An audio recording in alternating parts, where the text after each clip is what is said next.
Hello, students. This is Priyanka Mishra, your history teacher.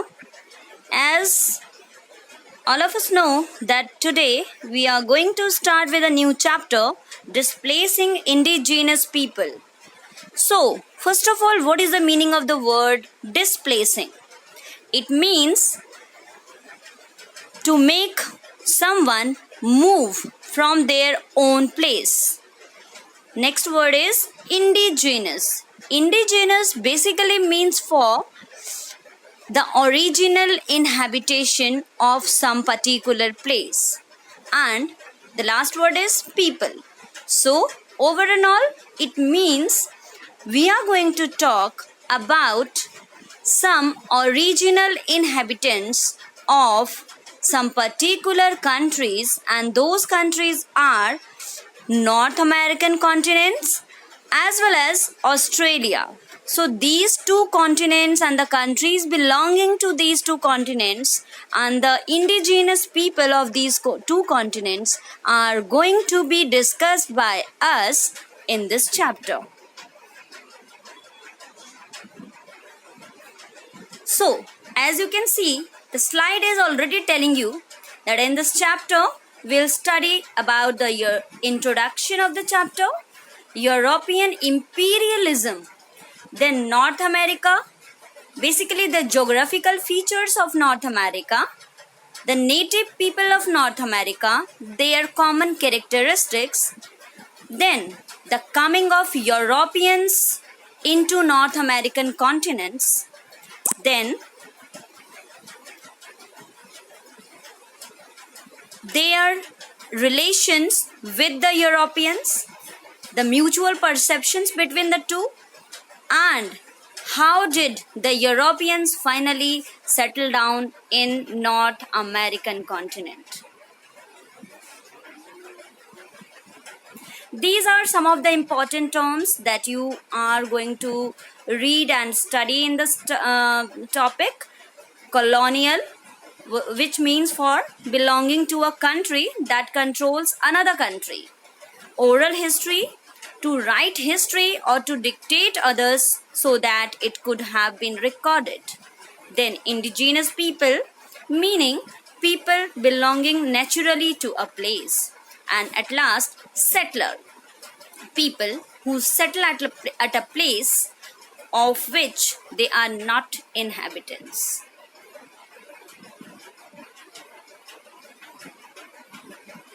Now, as you can see, this chapter is going to tell us about the histories of some native people of America and Australia. First of all, from the 18th century, many of the areas of South America, Central America, North America, South Africa, Australia and New Zealand, they came to be owned and settled by the immigrants who came from Europe to these continents. This led to many of the native people being pushed out into other areas. That means the indigenous people of these countries were forced to move to some other areas. So now the settling down of these European people to another continents became known as the imperialistic ideology of the Europeans, and the other continents became the colonies of the European countries.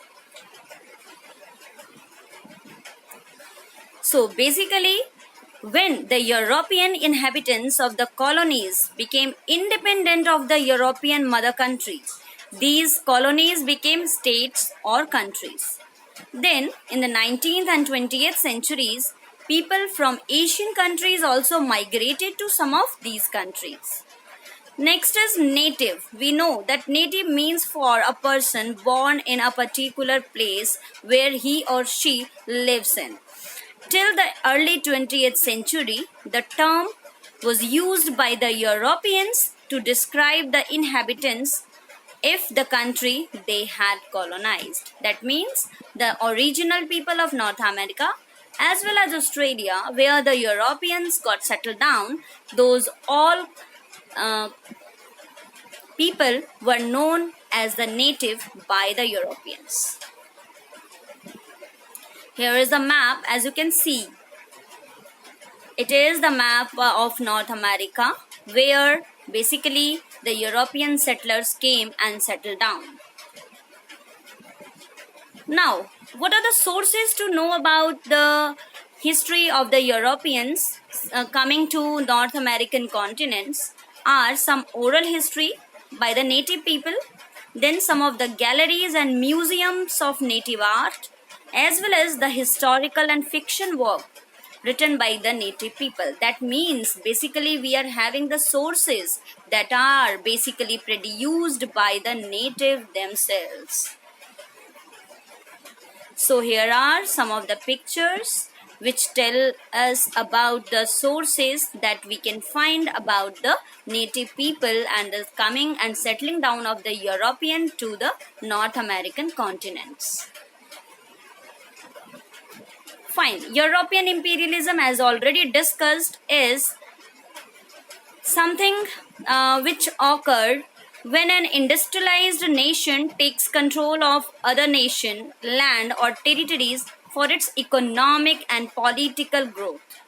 Spain and Portugal did not expand their empire after 17th century, but replaced by France, Holland and Britain, they extended their trading activities and established colonies in America, Africa and Asian countries. Even Ireland was also a colony of England.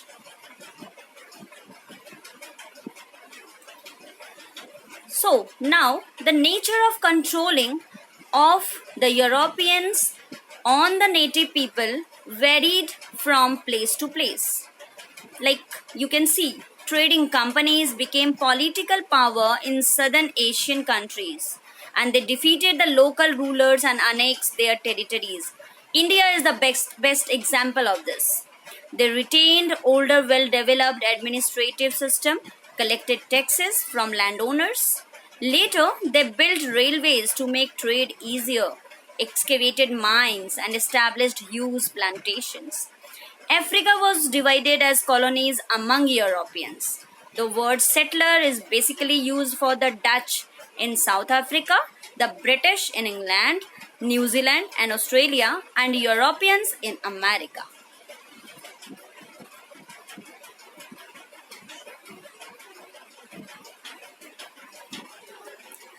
This is the story of North America. Basically, this is the geographical feature of North America. The continent of North America extends from Arctic Circle to the Tropic of Cancer, from the Pacific to the Atlantic Ocean. In the West Desert of Arizona and Nevada, Sierra Nevada Mountains in the east, the Great Plains, Great Lakes, the Valley of Mississippi and the Ohio and the Appalachian Mountains. Then to the south of Mexico, 40% of Canada is covered with forest only. Oil, gas and mineral resources are found in many areas that many big countries are in the USA and Canada. So here are some pictures of some native people of America, as you can see. Now, something about the native peoples. The earliest inhabitants of North America, they came from Asian continents, as it is believed by the historians, over 30,000 years ago on a land bridge across the Bering Straits. Then the oldest artifact found in America, that is an arrow point, is almost 11,000 years old. The people lived in bands in villages along the river valleys. They ate fish and meat and cultivated vegetables and maize.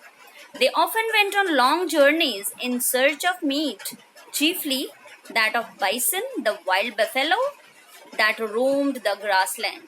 Last but not the least, these people were very much familiar to any outsider. That means they were very friendly to the outsider people. And secondly, these people were not having the concept of owning anything. They were having the community land. They never attempted to own any land for their particular or for their private issues, as well as you can see, they did not produce surplus. They did not develop kingdoms and empire as in Central and Southern America. They were content with the food and shelter they got from the land without feeling any need to own it. That means there was a community feeling, a brotherhood feeling among them. An important feature of their tradition was that of making friendships, as I already told you, and exchanging gifts. Goods were obtained not by buying them but as gifts also. They were skilled craftspeople and wore beautiful textiles. They could read the land, they could understand the climate and different landscape in the way literate people read written text. That means we can say and we have to say that these people were the nature observers. They were having the power to observe the nature. Next is encounters with Europeans. In this topic, basically, we are going to discuss what happened to the natives when the Europeans finally got and penetrated into the territories of North America.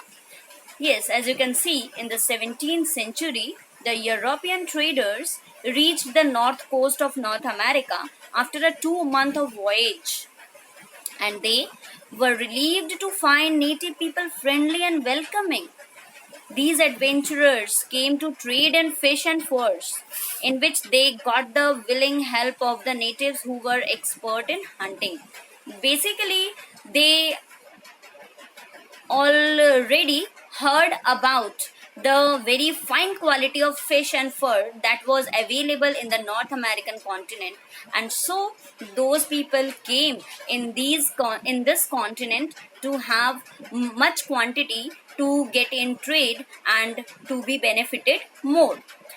Further south along Mississippi rivers, the French found that natives held gatherings that were not available in other regions. That means the French people who came from Europe to settle down in the European continent, in the North American continents, they basically very much overwhelmed as well as very much attracted by the way of hunting by the native people of North America. But what happened to them? They started cheating the native people. At the earlier, in exchange for the local products, the European gave the native people blankets, iron vessels, guns, bows, arrows, and alcohol. Then the alcohol was something that the natives had not known earlier, and they became addicted to it. This suited the Europeans as it enabled them to dictate terms of trade. And now, in terms of alcohol, the people of North America was forced to do all the things that the Europeans wanted to make them do. As in the pictures, it is very much visible the interrelationship between the native people and the Europeans. Then we are coming to the mutual perceptions. In the 18th century, Western Europeans defined civilized world for the people who were literate, organized, who were having organized religion, and who were the urban people. To them, the natives of America, they totally appeared as uncivilized. Jean-Jacques Rousseau, who was a French philosopher, he told that people were to be admired as they were untouched by the corruptions of civilization. So, here some positive thinking we can have from the side of a French philosopher who was saying that at least the North American people were uncivilized but they were not corrupt. William Wordsworth, the English poet, said in poetic way that people living close to nature had limited powers of imagination and emotion. That means those people cannot be involved in some corrupting activities. So that's all for this video. as pictures are already there of Jean-Jacques Rousseau and William Wordsworth. Later, we'll discuss in the next tutorial. Thank you.